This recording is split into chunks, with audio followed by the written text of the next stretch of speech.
Assalamu alaikum to all our viewers and Yali Madad to all the Mu'mineen tuning in with us again today.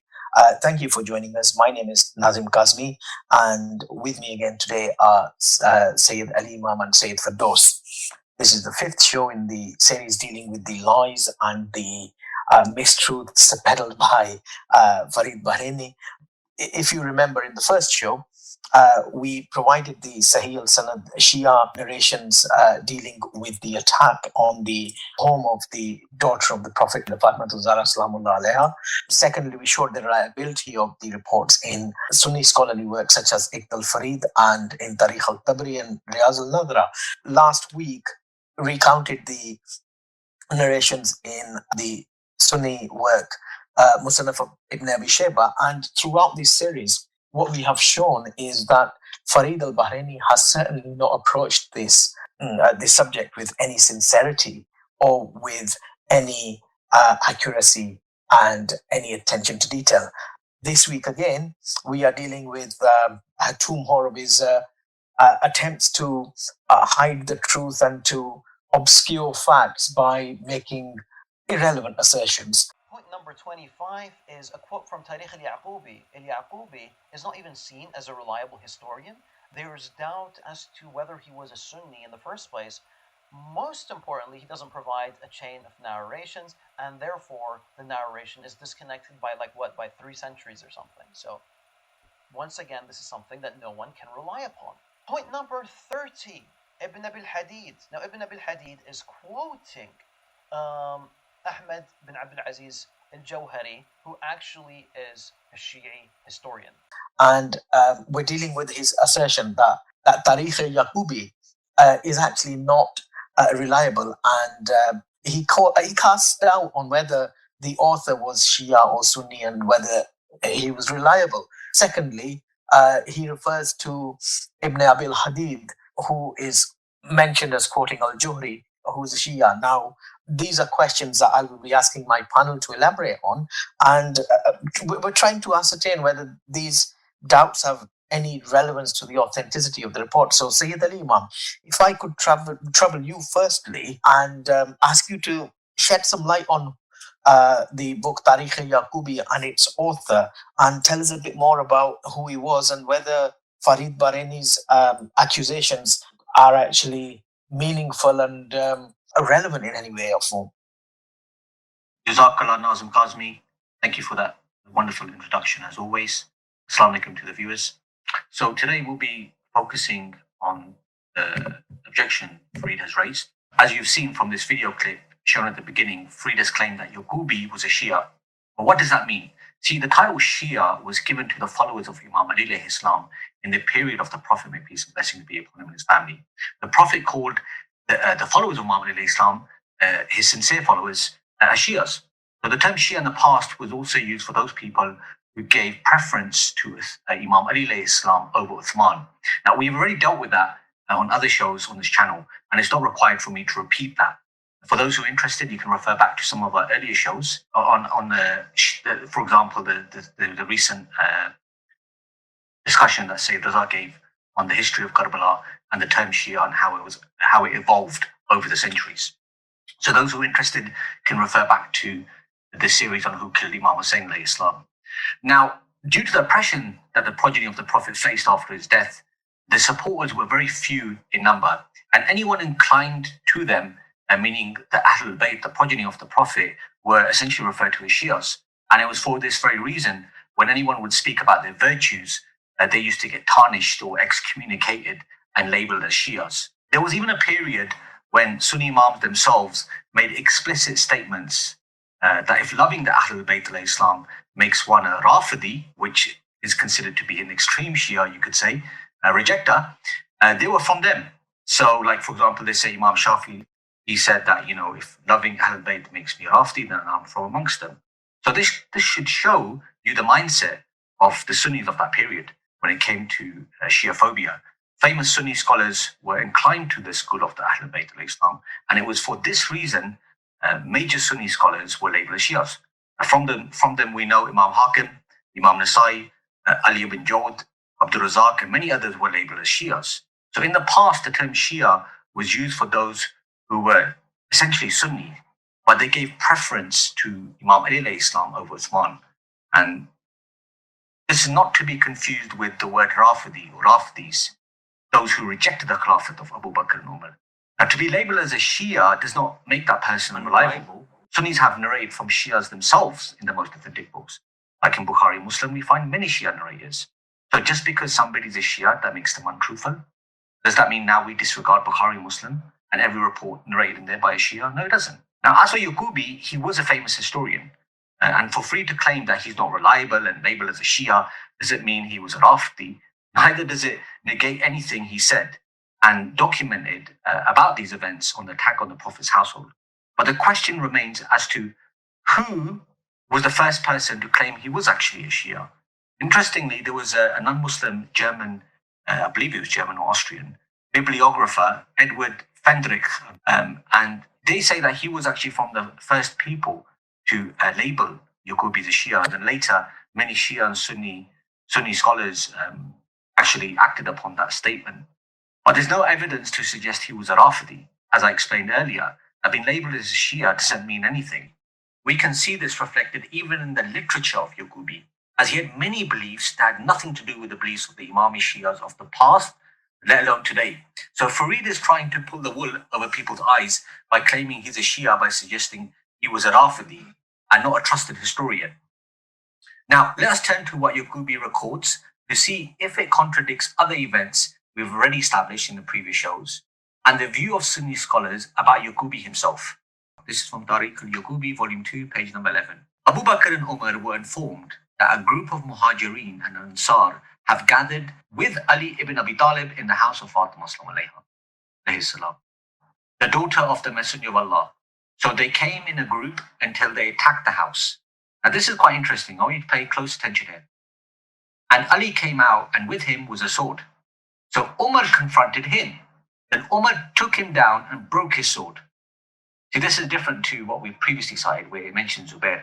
I believe there was one passage where it talks about confrontation of Ali alayhi salam and Zubair, but here it's just Ali alayhi salam. So the confrontation mentioned by Yaqoubi here is just Imam Ali alayhi salam coming out the house, and there was a confrontation with him and Umar broke a sword. And then he carries on and it says, then they entered the house. So here it's got entry. There's admission here of entry into the house. Then Fatima came out and said, by Allah, you either come out or I will uncover my hair and I will scream to Allah subhanahu wa ta'ala. They came out and those who were in the house, so they remained silent for a few days. Then he carries on and he says, then they came out after the other and pledged allegiance. And Ali alayhi salam did not pledge allegiance except after 6 months, and it's also said after 40 days. So now, bear this in mind. Yaqoubi says here that the pledge of allegiance was not given until 6 months after, and some say 40 days. But as previously discussed in the tradition of Musannaf ibn Abi Shayba and the other reports we discussed, you can see there was mention of immediate bay'ah. These reports, as you can see, they conflict. It's not clear and concise. You can see there's censorship going on. You know, one hand is talking about Zubair, and another place is talking about Imam Ali Islam confronting Umar, his sword being broken by Umar. Because they've distorted it so much, they've taken the actual reality about what actually occurred on that day. And we know this based on the contradictions of historic facts. On one hand, they have these authentic reports saying that the bay'ah was given immediately. Then you have another authentic report saying that it was given 6 months. You can see here the dispute that we have when it comes to these narrations, when it especially comes to censorship. So Farid raised an objection about this report and essentially said it's weak. But we've already proven these things previously before. He said it is disconnected, and we've already proven that it's not disconnected. And even if we assume that it is disconnected, it's established, it's proven to be authentic that way as well. So either way, Farid loses. Of course, it's not entirely identical to the tradition of Musannaf ibn Abi Shayba, but the theme is there. There's a common theme there, as you can see. Now let's come to this bibliographer, Edward Fendrich, who was from the first people who brought this allegation about him. In his book, Kitab al-Iktifa, page number 69, he says, however, Al-Yaqoubi used to incline towards Shia doctrine rather than the Sunni doctrine. So you can see he was somebody who was inclined towards the Shia doctrine. in no way does this substantiate the fact that this man was Rafidi or the fact that he had beliefs of the Shias. And we know this already from the works of Yaqoubi. If you refer to the works of Yaqoubi, he doesn't have beliefs as present-day Imami Shias do, of the past, let alone present. Now we'll come to some of the scholars, Sunni scholars, and what they've said about Yaqoubi and his book. The famous geographer who wrote during the Abbasid era, a Sunni scholar, his name was Yaqut al-Hamawi. In his book Mujam al-Udaba, volume 2, page number 557, he mentions the name of Yaqoubi, and he testifies him being a person who was alive during the Abbasid period, and he was a Abbasid historian. And you can see that there's praise of him, but there's no mention of him being a Shia, let alone being a Rafidi. Now we'll come to another Sunni scholar who lived during the medieval Egyptian period, and let's see what he says about Yaqoubi. Al-Muqrayzi says, he mentioned the full name of Yaqoubi. He says Ahmed ibn Abi Yaqub ibn Wahab, the reciter, the writer, the free slave of Abi Ja'far al-Mansur. And he says he was a notorious historian. And he's authored a book about Buldan, geographic regions, and a book about the history of Hashemites, which is big. Here we have Al-Muqrayzi praising Yaqoubi as being a notorious historian. Nobody identified him as being a Shia, let alone a Rafidi. And even assuming he was a Shia, the Sunnis of the past, classical Sunni scholarship, have praised him and they've acknowledged his works. And this is in his book Al-Muqaffa Al-Kabir, volume 1, page number 738. Now we'll come to a contemporary scholar who was the former chief of Al-Azhar University. His name is Dr. Muhammad Al-Tayyib Al-Najjar. In his book Al-Qawl Al-Mubin, about the seerah of the last and final messenger, page number 8, and he says something very interesting. And remember, this is the former chief of Al-Azhar University, so he's not even a small scholar. He says, and it's obligatory for a historian who deals with the prophetic seerah a guide first by the light of the Book of Allah. Then, for this important task, he should follow authentic books of Sunnah. However, the Holy Quran and the prophetic Sunnah do not cover except some parts of the life of the Messenger, and they do not discuss it in detail, which needs more explanation and elaboration.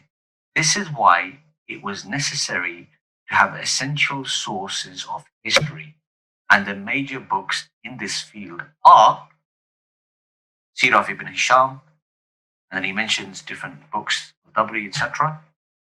Seerah of Ibn Razzaq, Tabqat al-Kubra, continues, and then he says Tarikh al-Yaqoubi, and then he mentions other books.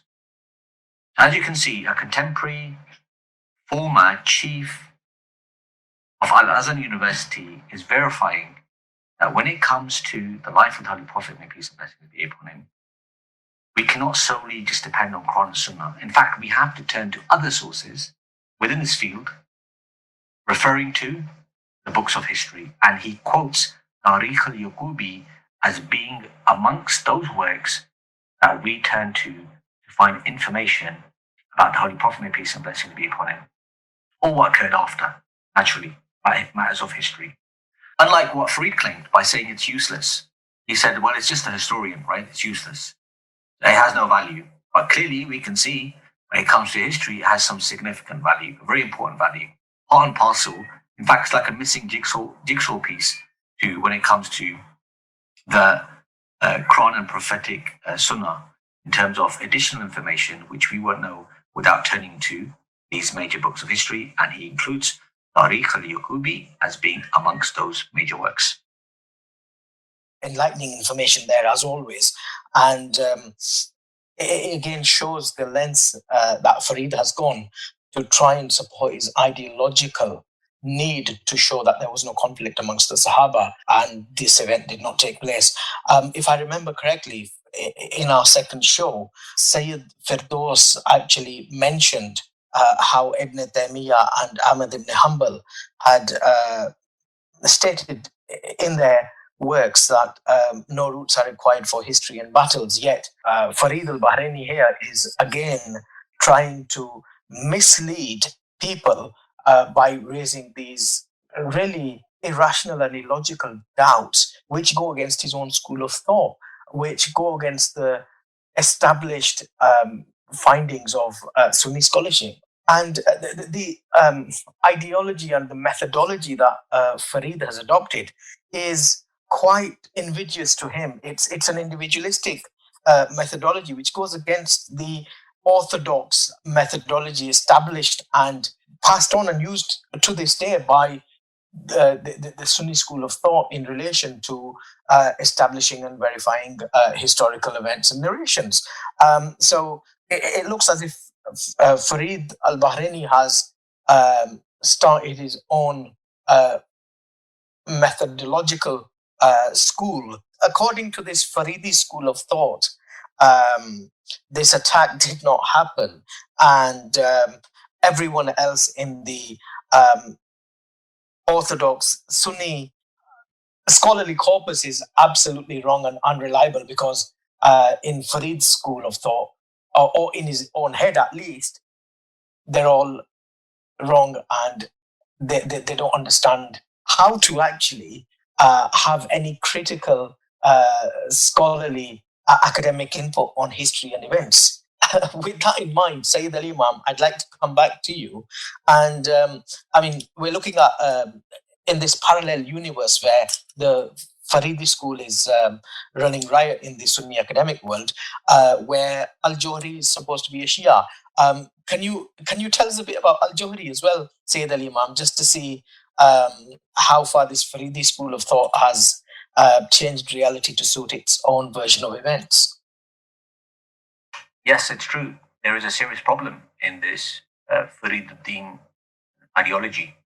As you essentially said, he's extremely desperate to label and tarnish everyone as being Shia, who obviously documented this event, which we've already proven from their books, and something which is authentic, and the scholars have attested to it as well.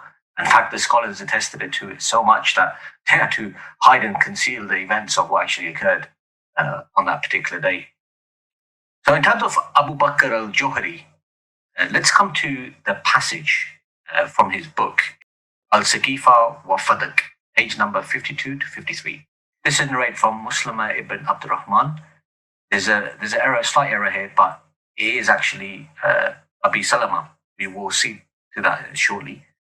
Who said, when Abu Bakr sat on the pulpit, Ali and Zubair and a group of Bani Hashim entered into the house of Sayeda Fatima, Sallallahu Alaiha.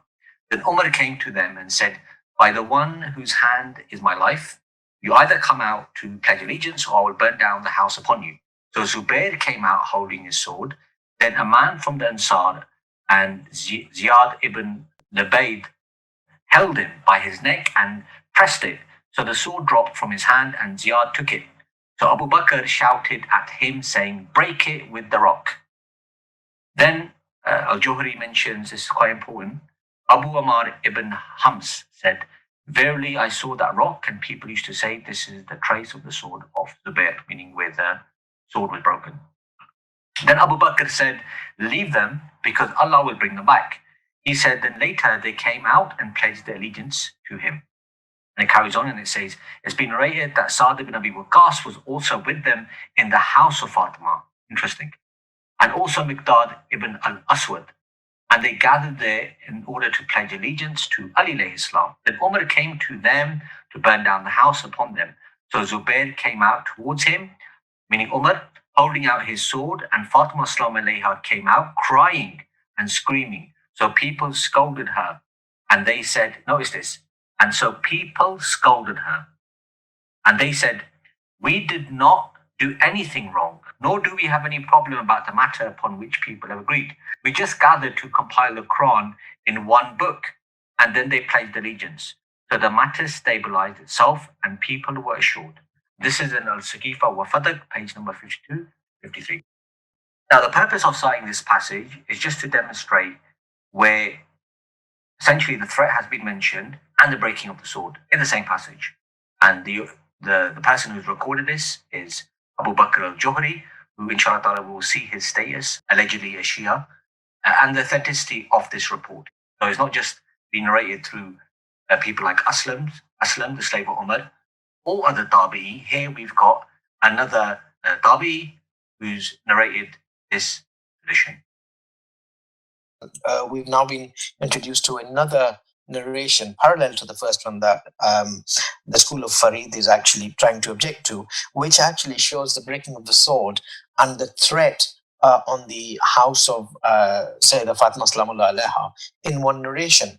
Now, this is also from a different source to the one that the school of Farid is objecting to. It just absolutely blows out of the water the objections that Farid is trying to bring, and it's quite eye-opening for anyone who's going to approach this subject sincerely to see the lengths that Farid and people of his kind are going to try and deceive viewers and listeners as to what actually happened. But that to one side, I think we still need to address the issue of Al-Jawhari, who he is and or who he was, and whether or not he's been relied on. Sayyid Firdaus, could I ask you to tell us a bit more about Al-Jawhari, please? أعوذ بالله من الشيطان الرجيم بسم الله الرحمن الرحيم صلى الله على محمد وعلى محمد وعجل فرجهم. Thank you, Said. As we saw, the objection was that this passage is through Ibn Abil Hadid, the Mu'tazili scholar who has written a book about the Sharh of Nahjul Balagha, and then he quotes another scholar who is known as the Abu Bakr Ahmad ibn Abdul Aziz al-Jawhari.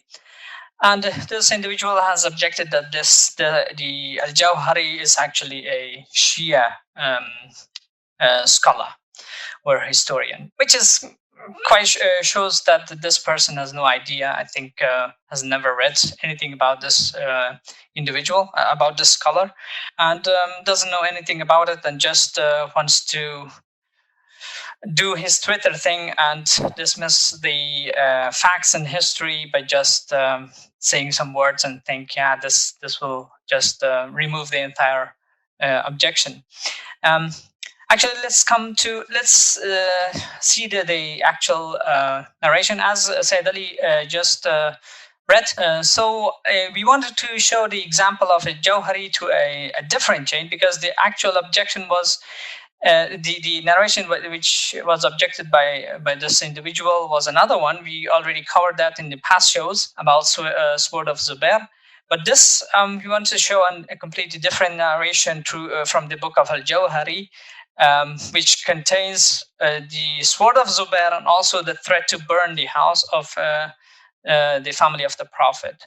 So this narration, which is interesting, very interesting, comes from Abu Salamah, who is also son of Abdurrahman ibn Awf, interestingly. And in the past shows, we also showed that another son of Abdurrahman ibn Awf, who was a witness to all these, as we showed in the past shown as well. So we will see it in these and next shows, inshallah. The sons of Abdurrahman ibn Awf, they have narrated these details of Saqifa. And interestingly, Abu Salamah is, as I said, is another person. Very, very famous scholar. He has many, many narrations, thousands of narrations actually in their books. And in Bukhari, Muslim, he has narrated the same narration, just but they have removed the controversial parts in Bukhari and so on and other books. They have not narrated it. They have just some parts of these narrations. If necessary, we can show them some other time, those passages which come from this narration of Abu Salamah. However, as we see here, the chain in this graph, we see that from Abu Salamah narrates Muhammad ibn Ammar, and from him there are two chains. One which is comes to the book of Al-Jawhari, and another one which goes to the another book of another scholar whose name is Is Hisham Ibn Ammar. We will see also his account of the same narration.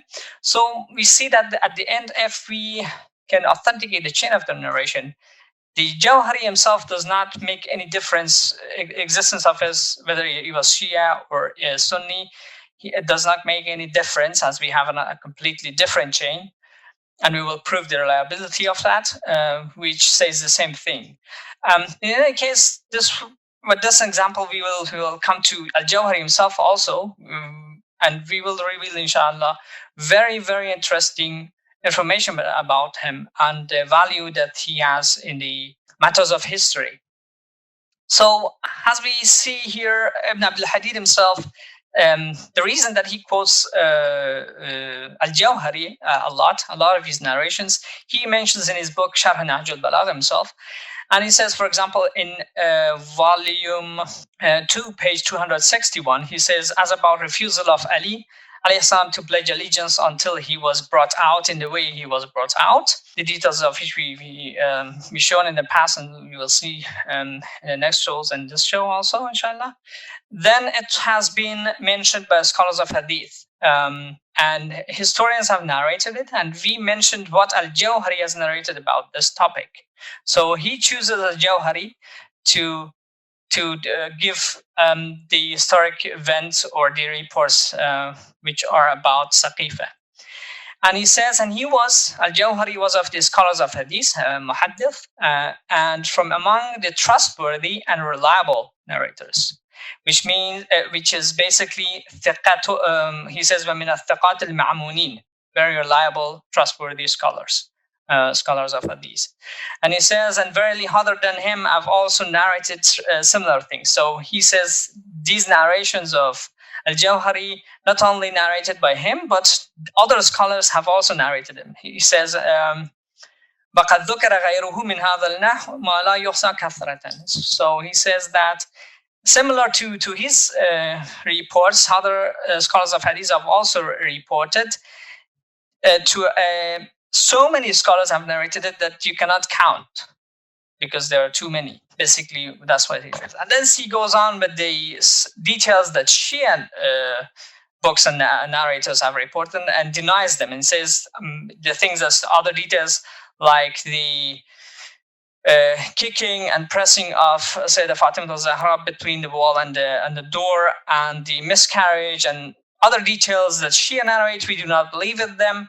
And he says these have been narrated by the Shia scholars, but we stick to the ones that our scholars or Sunni scholars basically have narrated. He elaborates it even more of why he chose Al-Jawhari. Volume 8, page 319, he says a chapter which is called فيما ورد من الأخبار والسيرة المنقولة من أفواه أهل الحديث وكتبهم لا من كتب الشيعة ورجالهم. He says the chapter about historical and seerah reports from the scholars of hadith and their books, and not from the Shia books and their narrators. So he says these narrations that I present in this chapter are from the books of scholars of hadith, not from Shia books.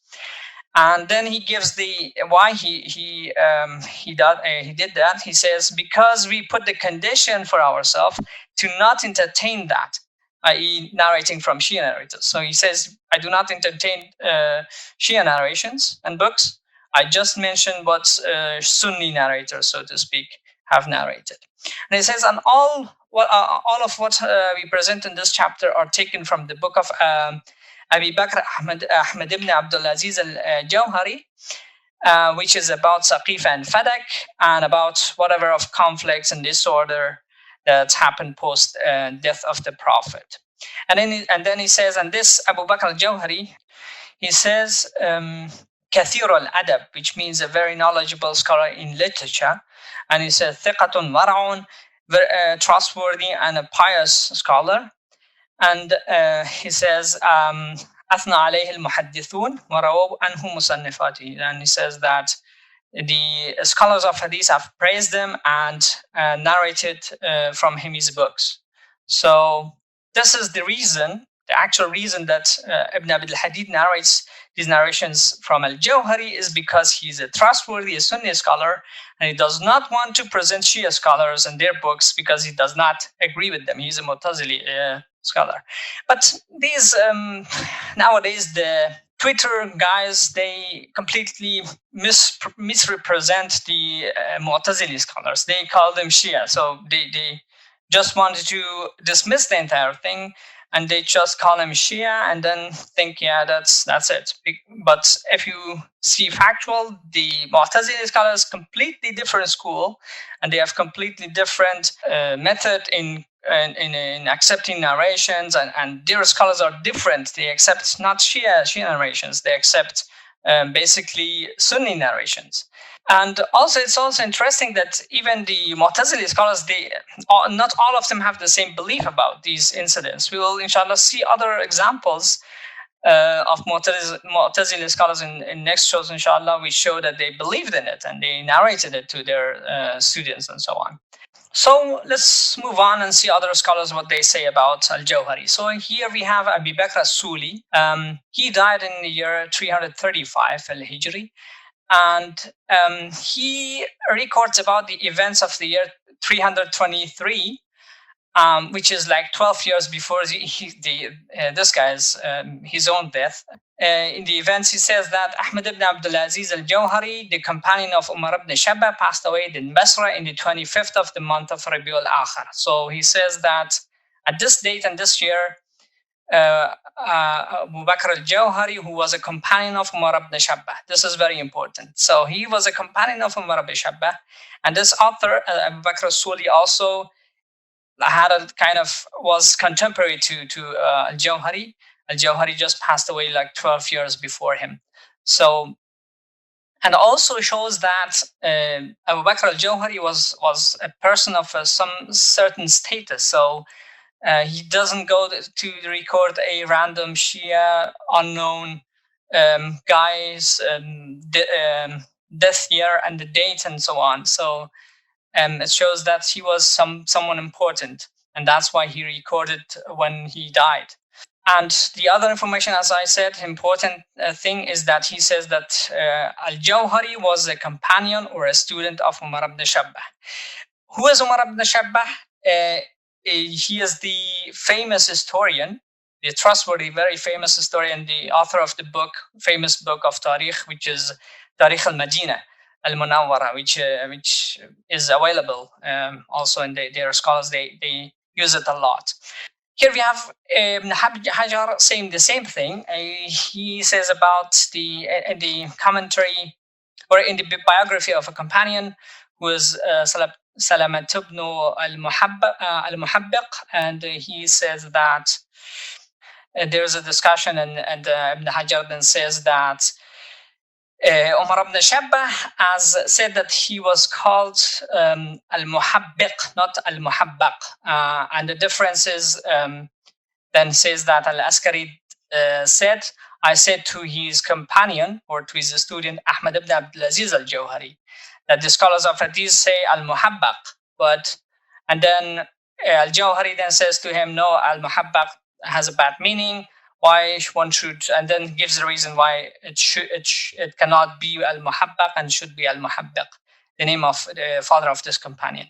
In any case, the important thing here is that Ibn Hajar mentions that Ahmad ibn Abdul Aziz al-Jawhari was a companion of whom? Of Umar ibn Shabba. The same thing that we saw in the previous reference from Abu Bakr as-Suli. Ibn Hajar also says the same thing. Companion of Umar ibn Shabba. Doesn't say anything about whether he was Shia, whatever. He just says he was a student of Umar ibn Shabba. And there is another thing that Ibn Hajar does not mention from Al-Askari, which is very important also, and we will see it here, right here.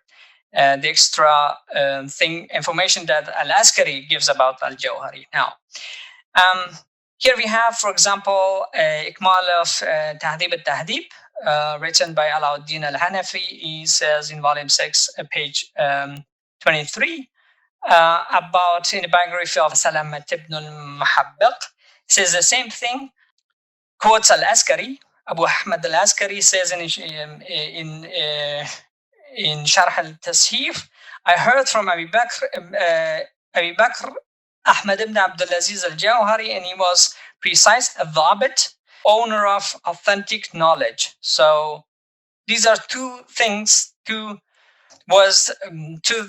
descriptions that Al-Askari uses for al-Jawhari. He says he was a dhabit and he was sahih al-ilm, which means owner of authentic or correct knowledge, which Ibn Hajar was just removed this part and just mentioned that Al-Jawhari was a companion of Umar ibn Shabba for any reason we don't know right now. Now let's move on. Al-Askari mentions a praise about Al-Jawhari, and the praise was al-Dhabit and also Sahih al-Ilm.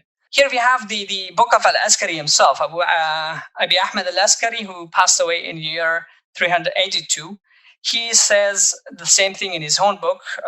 Now we see the book himself here, Sharh ma yaqa fihi at-Tashih wa-Tahrif.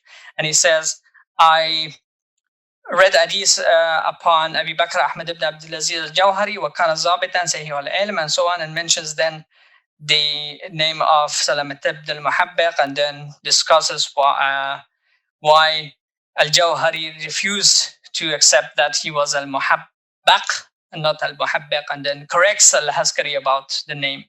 So this very important piece of information gives us also another glimpse into the status of Al-Jawhari. That someone at the status of Al-Askari, we'll see who he was in a second, goes to Al-Jawhari and asks him to correct him, to give him his opinion why you think Al-Muhabbiq is correct and not Al-Muhabbaq, which is said by the most of the scholars. We go on here about Al-Askari himself, who he was, who authenticates, so to speak, Al-Jawhari. Al-Dhahabi here says Al-Askari, the Imam, the scholar of Hadith, the literary, the very knowledgeable scholar, Al-Allama, and Abu al-Hasan al-Hasan ibn Abdullah ibn Sa'id al-Askari, author of many books, and then mentions from him, he has narrated narration from Tabari and others, and who has narrated from him, and so on. And then in the next page, he quotes Al-Hafiz Abu Tahir al-Salafi, who says, "Kana Abu Ahmed al-Askari min al-a'immat al-mazkurin bit-tasarruf fi anwa' al-ulum," which means Al-Hafiz Abu Tahir al-Salafi said that Abu Ahmed al-Askari was of the imams who were knowledgeable in many fields of knowledge. Not just in one field, but in many fields, different fields of knowledge. He was an imam, not an ordinary scholar, but a top scholar. And he had expertise in many different fields of many different sciences, and he was very famous in writing very useful books and very good books, and his books are very valuable books also. And then mentions the books that he has written, Al-Askari, and among them the Tasheef that we quoted before, and other books, and so on. And then Al-Dhahabi then said, Al-Dhahabi says the leadership of narrating hadith and dictation of literature and teaching ended to him in the region of Khuzestan. And he used to dictate hadith in Al-Askar and also in Tustar and other cities around that area and around that region. So Al-Askari, as we see, has a very high status, and Al-Askari, as we saw, authenticates Al-Jawhari by saying that he was a Dhabit and also a Sahih al-Ilm. We will see in a minute what that term means. Here we have Sayyid Abdul Majid al-Ghuri. He says in his book Mu'jam al-Fadl al-Jarh wa al-Ta'dil, which is a book about the terminology of authentication, terms that their scholars use to authenticate or weaken a narrator. And he says, for al-Dhabit, what that means, he says, min al-Fadl al-Ta'dil. Al-Dhabit is from among the terms which is used for authenticating or verifying a narrator. It's praise. It's not a weakening or anything else. It's about praise or ta'dil of a narrator. And it says martabatuhu wa min al-martabat al-rabi'a min maratib al-ta'dil in the Al-Hafiz al-Sakhafi. He says that this is of the fourth kind of the praise words or authentication terms, according to Al-Hafiz al-Sakhawi, who is a student of Ibn Hajar. And he says, what's the verdict about this someone who is status is a Dhabit? What is the verdict about him? Should we accept his narrations or not, and so on? He says, يصلح حديث أهل هذه المرتبة للاحتجاج به. He says that the narrations of the narrators of this kind, well, الضابط, can be relied on. So they're reliable narrations. الضابط means it's a praise, and the narrator is a reliable narrator. You can take his narration as proof. We can go on and see the next narrator. We have the status of Al-Jawhari right now, that he is a scholar who is a reliable narrator, a student of Umar ibn Shabbah, and we will see other details about him in the next references that I will present, inshallah.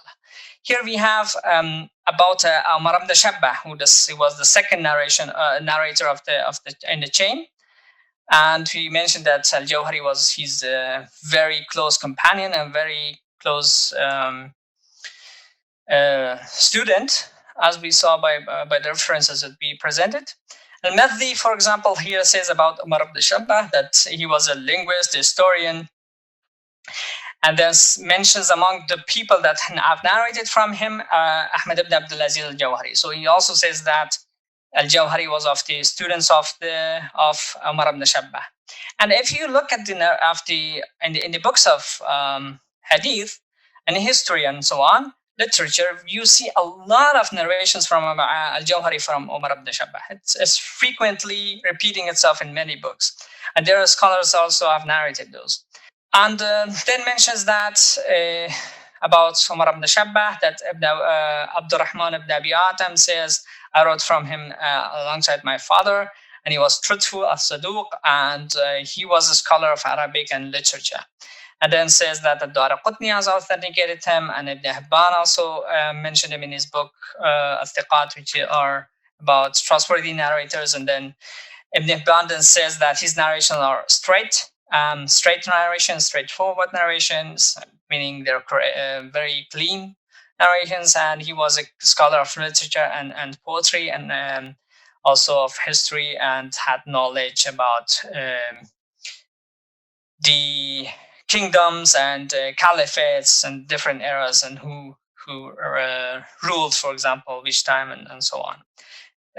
Things which belong to history, so to speak. And then mentions that Abu Bakr al-Khatib al-Baghdadi has also said that he was trustworthy and a scholar of Sirah and history, and he has authored many books, and he moved to Sarra man Ra'a at the end of his life, and he passed away there. So we have the important information here that Umar ibn Shabbah is a very famous, trustworthy historian, as we mentioned, and from among his students was Al-Jawhari. This was the passage that I read was from Tahdib al-Kamal by Al-Mizzi, volume 21, page 386 to 319. And then we have here Al-Dhahabi saying the same things pretty much. It says that Umar ibn Shabbah, the very knowledgeable scholar, the historian, the proof of Hafiz, the author of many books, Abu Zayd al-Numari al-Basri, the linguist, and so on. And then says the same scholars that Al-Mizzi quotes, like Daraqutni has authenticated them, Ibn Abi Hatim, and Ibn Hibban, and Khatib al-Baghdadi, and so on. And at the end, this is very interesting new information. The Dhahabi himself says he has authored a huge book about Basra, which I haven't seen. So one book about Basra, history of Basra, and Dhahabi says that I haven't seen that book. And then he mentions another book about the history of Medina. And the history of Medina, as I said, this is a book that is available currently. It has been printed. And Al-Dhahabi here says, and I've seen half of it, which shows his leadership. So Al-Dhahabi also says that this book, Tarikh of Medina of Umar ibn Shabbah, I've seen only half of it. So the manuscript that Al-Dhahabi received was a half-complete, so to speak, book. It was not a complete book. And if he's, as I said in the last shows also, that this book of Tarikh al-Madina, interestingly, covers the time of the Prophet, the history of the Prophet, the history of Umar, the history of Uthman, and so on, but does not cover anything about the history of Abu Bakr and what happened in Saqifa. And we can only see these narrations about Saqifa from Umar ibn Shabbah through his student Al-Jawhari in his book, Saqifa wa Fadak, that we suddenly just read an example of it, and we presented some other examples in the previous shows. Interestingly, we see that some hands were in play, and they just took away this part which was about Saqifa completely from the book, and it's not available anymore in that book. Here we have a Sakhawi who passed away in the year 902, a very famous scholar, student of Ibn Hajar al-Asqalani, the other famous scholar. He says also about Umar ibn Shabbah, he has written a book, Tuhfat al-Latifa fi Tarikh al-Madinah al-Sharifa, which is a book about the history of Medina. Sakhawi has written this book. In volume 3, page 335, mentions among the scholars that have written about the history of Medina, Umar ibn Shabbah. So he also mentions Umar ibn Shabbah, and also says that he has gathered about the history of Medina, the book of Al-Madina, which is a book loaded with rich material. So he acknowledges it. That's very important because he's also writing the same book about this topic. He says that, the book of Umar ibn Shabbah, Tarikh al-Madina, is a book loaded with rich material. And then he says, very interesting, he says, our Sheikh, referring to his teacher Ibn Hajar, said, and he himself has written a copy of it with his own handwriting. So Ibn Hajar has written a copy of the book of Tarikh al-Madina of Umar ibn Shabbah for himself. And then Sakhawi quotes him, said that Ibn Hajar said, from the end of it, there are a lot of pages missing. So from the manuscript that Ibn Hajar has received, many pages are missing. And he says that and they are blank in the manuscript. So many pages of this book in the manuscript of Ibn Hajar is also what? Blank, completely missing. And then Sakhawi says that our companion Najmuddin ibn Fahd has also written a copy of it, and says that I haven't seen a scholar who has gathered more reports about this field, i.e. this history of Medina, more than him, more than Umar ibn Shabbah. Sakhawi says that narrated it, meaning narrated the book. The book has been narrated by whom? From through Abu Bakr Ahmad ibn Abdul Aziz al-Jawhari. So the Tarikh of Medina that we have today, the entire book has been narrated, interestingly, by whom? By al-Jawhari himself. So, according to this information, we see that the Tarikh of Medina, the very famous book that we have today from the Umar ibn Shabbah, has been narrated by allegedly a Shia narrator, completely unknown Shia, not trustworthy narrator, according to this Twitter individual. Again, we see that the book Tarikh al-Madina has been narrated by al-Jawhari, as Ibn Hajar, Sakhawi have here verified and mentioned. Very important piece of information. So now, if you reject the narrations of al-Jawhari, then you need to reject the Tarikh of Medina completely. The entire book has been narrated by al-Jawhari, which was a student of Umar ibn Shabbah, as we presented, and actually we also presented that he was a reliable scholar. So for the other scholars, it's not a problem. They have narrated from him. Ibn Hajar himself quotes a lot of information from this book, and he doesn't say anything. He doesn't say the book is weak because it has been narrated by through Jawhari. So the claim that al-Jawhari was a Shia scholar is completely baseless. I think that this individual is referring to the record that we have from al-Jawhari in the book of the Shia scholar Tusi, who mentions that al-Jawhari, this guy, has a book about Saqifa. This is the only piece of information that Sheikh Tusi, our scholar, has recorded from al-Jawhari in his book. But it doesn't show anything about whether he was a Shia or a Sunni scholar. So he doesn't say anything, any more information. And we have seen the information that we presented till now, that he is not a Shia scholar. He doesn't appear in our books narrating our narrations, but here it appears in Sunni books, in Sunni history books and other literature books and so on, but he is not a figure in our books. And also, as we saw, even the Mu'tazili who does not want to rely on the Shia narrations, he chooses Al-Jawhari because he knows Jawhari was not a Shia. So I don't know, this guy, I think he's just plain ignorant about the claims that he made. I think he just copy-pasted from somewhere and just without verifying whether this piece of information is correct or not.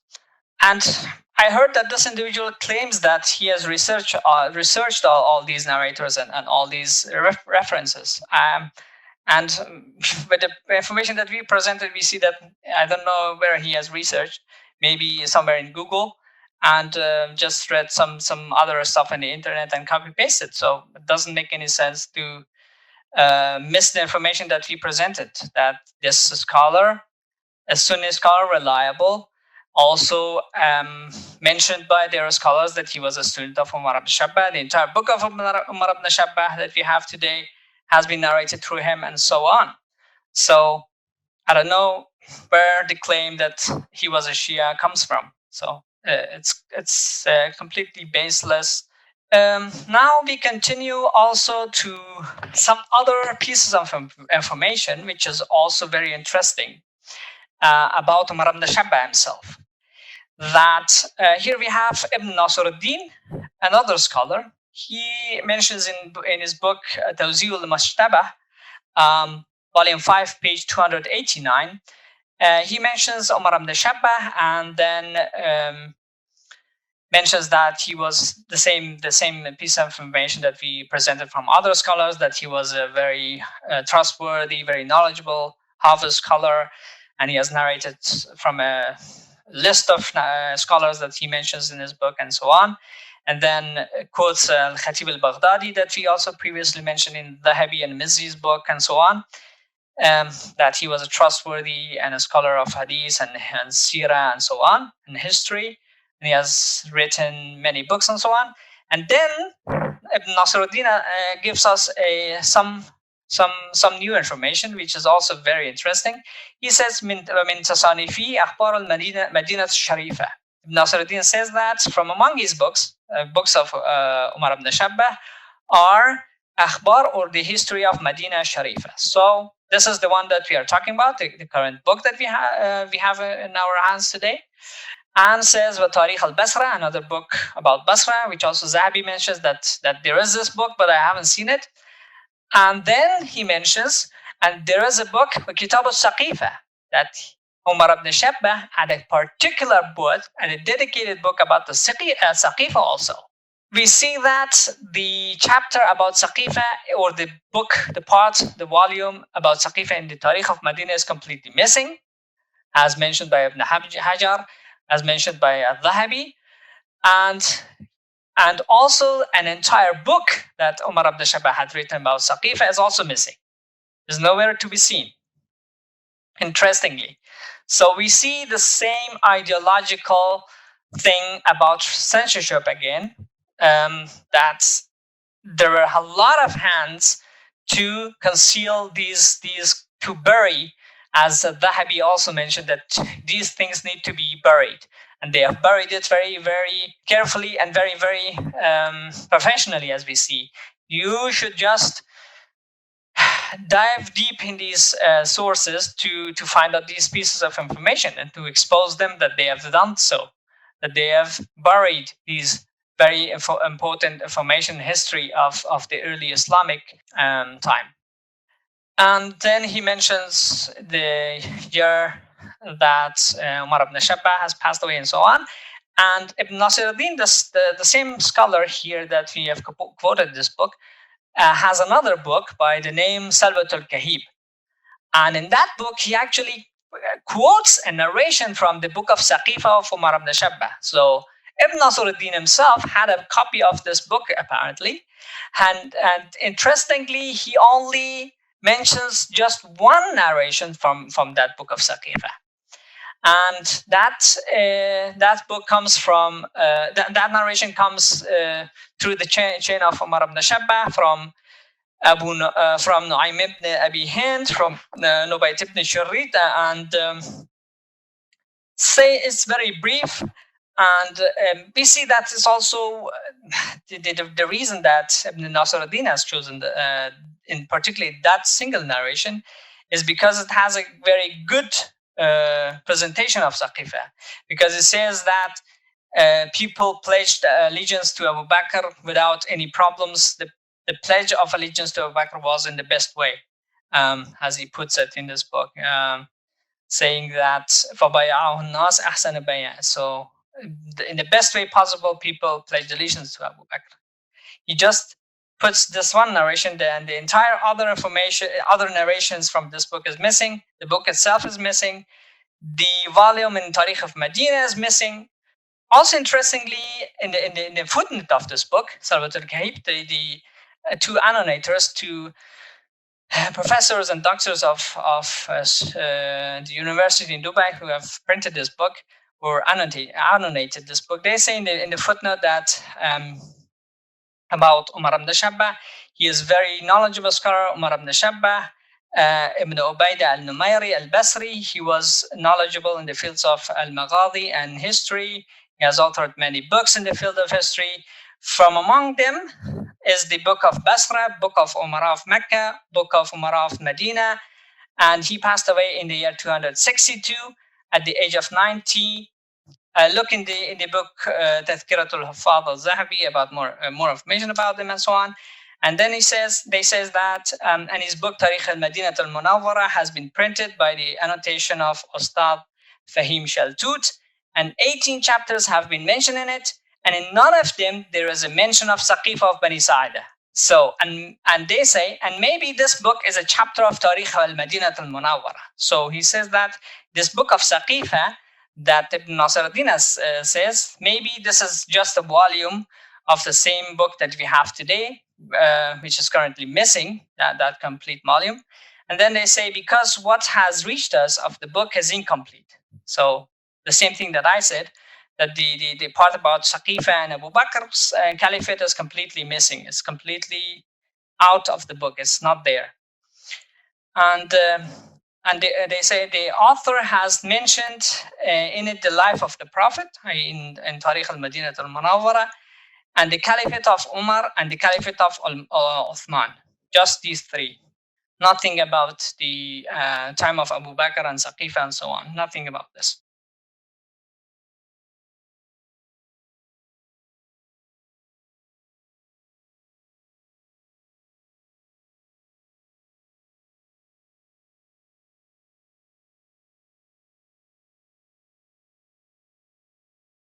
So we go on with the next narrator in the chain. We mentioned Al-Jawhari, the author himself, and then Umar ibn Shabbah, his teacher, and then we have the next narrator in the chain, which is Ahmad ibn Muawiyah. And here we have Khatib al-Baghdadi says in his book Tarikh al-Baghdad, volume 6, page 380, that Ahmad ibn Muawiyah ibn Bakr, that Ibn Shabbah has narrated from him, and he narrates from Nadar ibn Shumayl and so on, and then mentions at the end he was a historian and narrator of literature, and there was no problem in him, meaning that he was also reliable. And about this this narrator, Ahmad ibn Muawiyah, also Ibn Hibban mentions him in his book Al-Thiqat, and also mentions that he narrates from the scholars of Basra, and from among them also Nazar ibn Shumayl, which is the next narrator in our list from the reference that we quoted. So Ibn Hibban also authenticates this person. So the third narrator is also trustworthy. We have Nazar ibn Shumayl, the teacher of Ahmad ibn Muawiyah, and Al-Dhahabi about him says that the very knowledgeable scholar, the Imam, the Hafiz, Abu al-Hasan al-Madani al-Basri, the linguist, the resident of Mar, and scholar, and he was born in the year 122 and so on, and who has narrated and from him and from whom he narrates. And then says that Yahya ibn Ma'in and Ali ibn al-Madini and Nansai have not authenticated him. And also Abu Hatim al-Razi says about him that he was trustworthy, thiqa, and a scholar of Sunnah. And some other praise words which will be too long to read. But in any case, the fourth narrator, which is Nadr ibn Shumail, is also a reliable, very trustworthy, very big scholar in their books.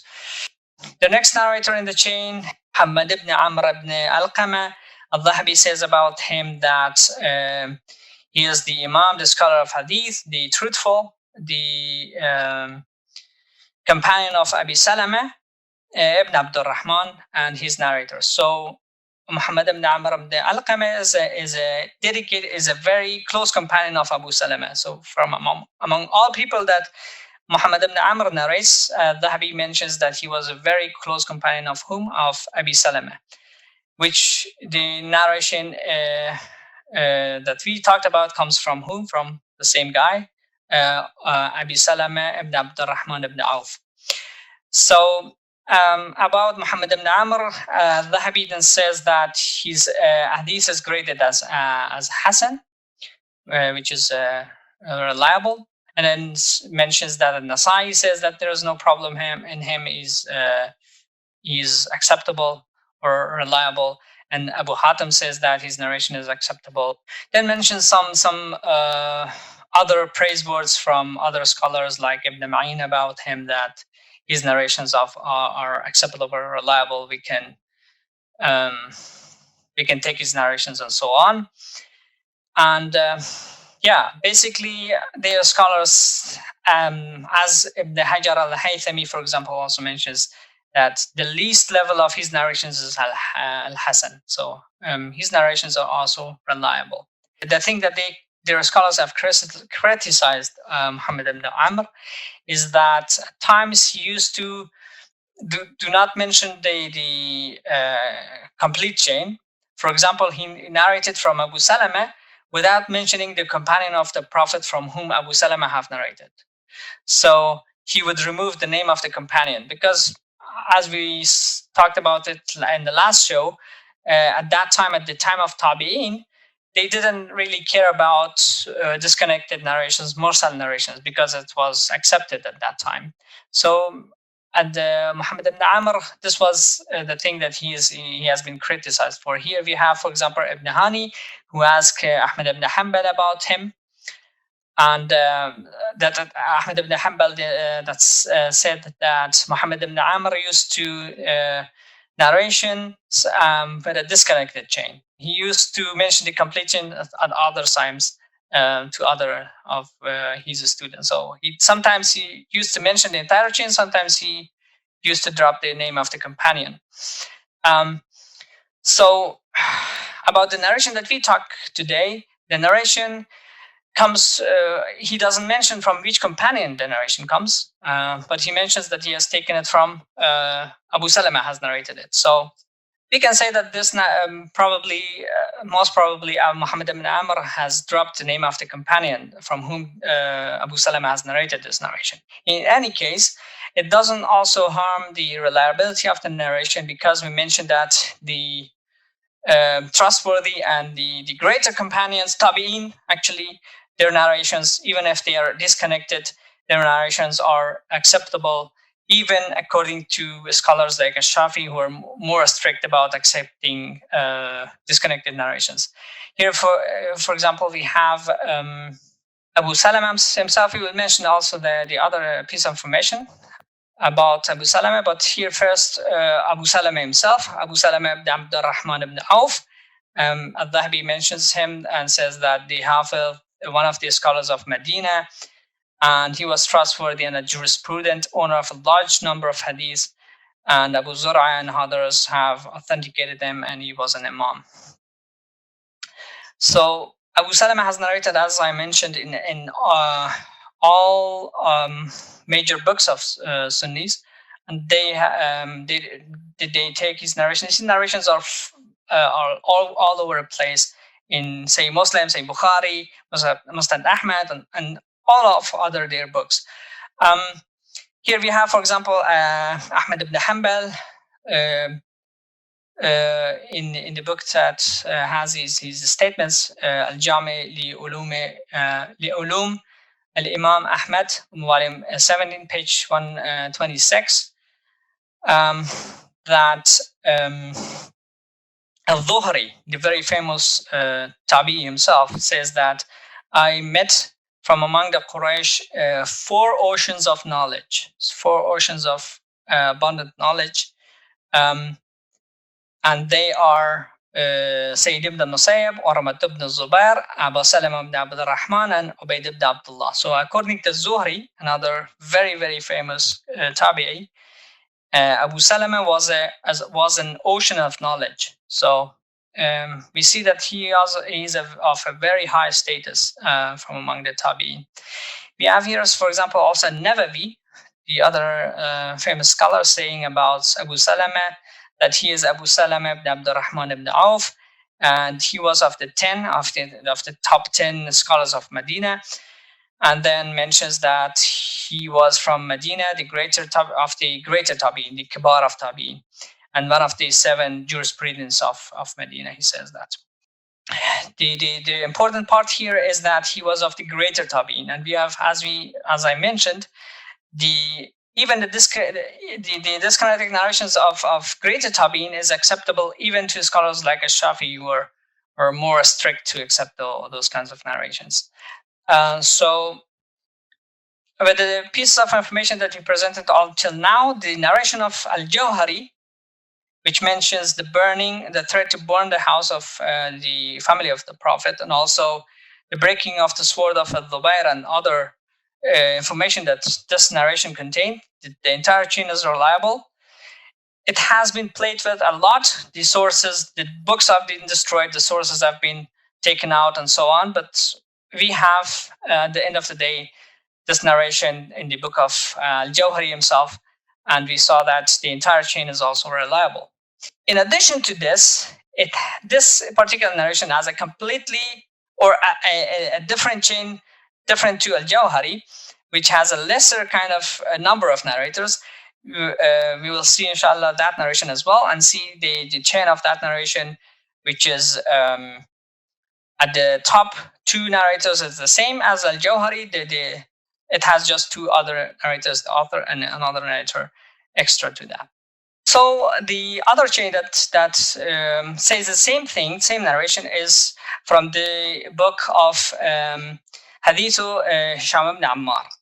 This scholar is a very famous scholar, from whom also Bukhari and other authors of the 4 Sunan, for example, have narrated, with the exception of Muslim.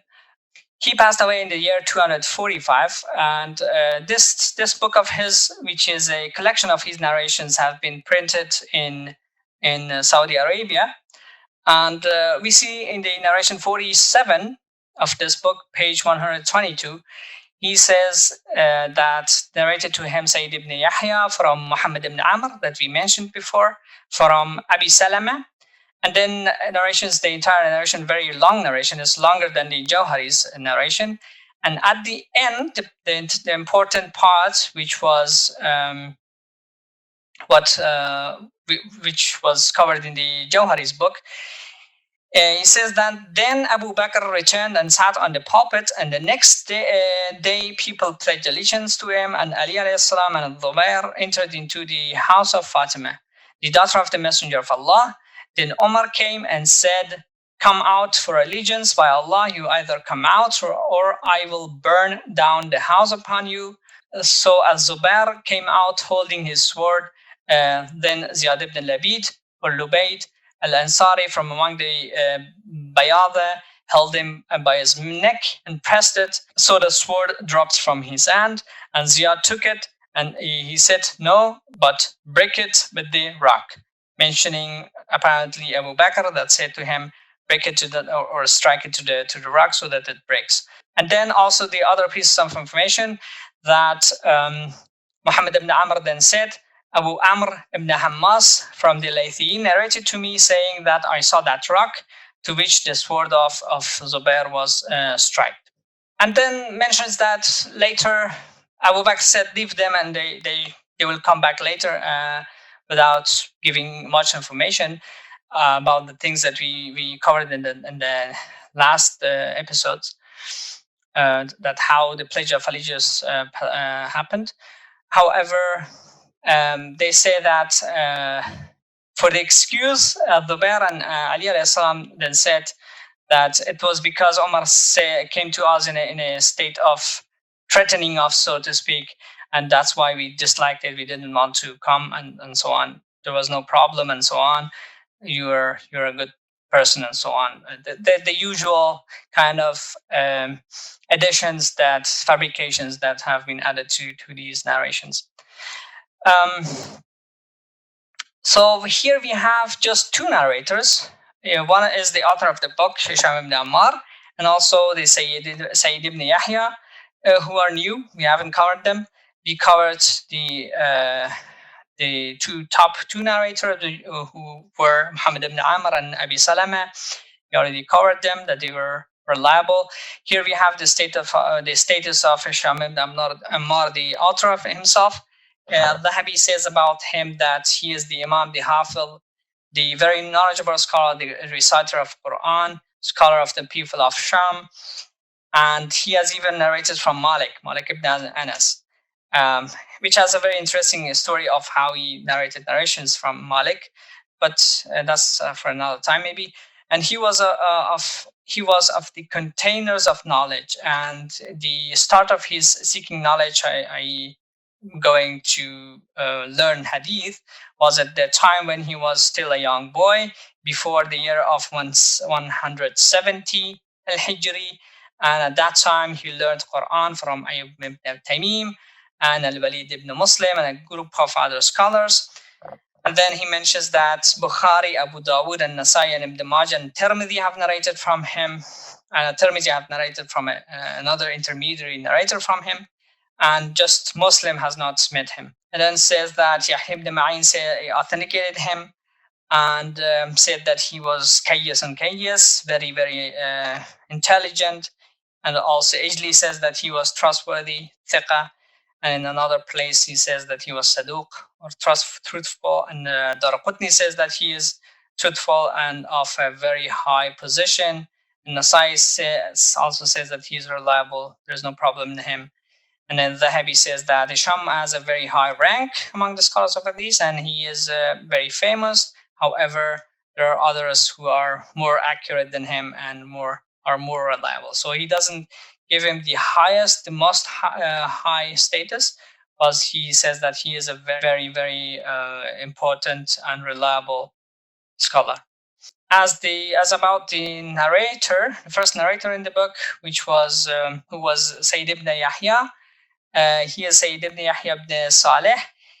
We have here the book Tahrir al-Taqrib al-Tahdhib, which is a commentary on the book of Taqrib al-Tahdhib of Ibn Hajar. Ibn Hajar, sometimes he is not so precise about these gradings of narrators.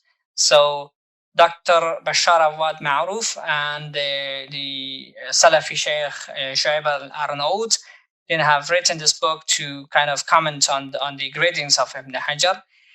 Ibn Hajar about Sayyid ibn Yahya ibn Saleh says that he is truthful, moderate, and Bukhari has not narrated from him except one narration.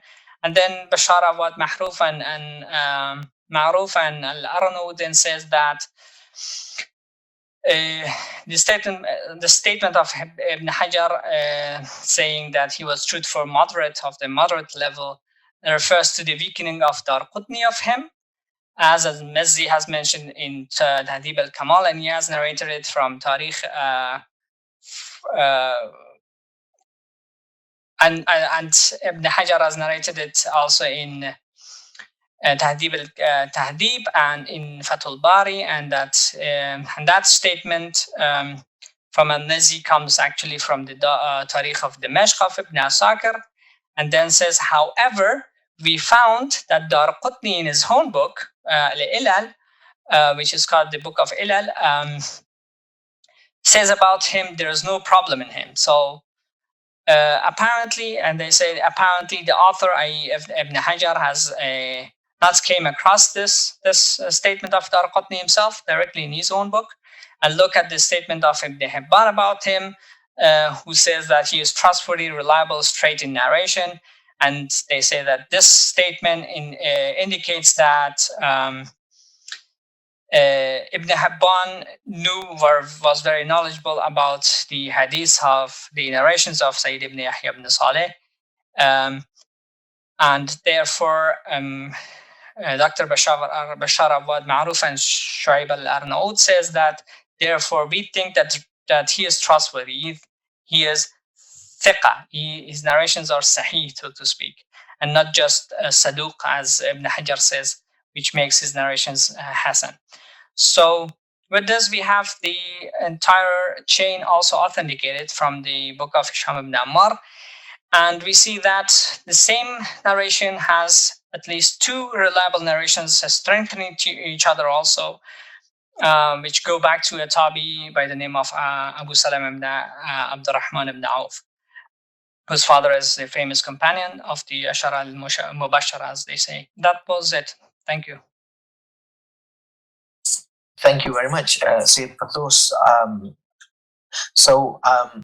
Al-Jawhari was a revered Sunni scholar and acknowledged by Sunni Orthodox scholarship as a member of their school of thought, the author of Tarikh Yaqoubi as well, and they are both acknowledged in the Sunni academic world. But Farid, in his attempts to deny the actual event, is going to such extreme lengths to manipulate, twist, and misrepresent the actual position, all in order to try and achieve his ideological aim of showing that there was no strife, no disagreements, no fighting between the Sahaba. But these narrations that have been shown, both from Tarikh Yaqoubi and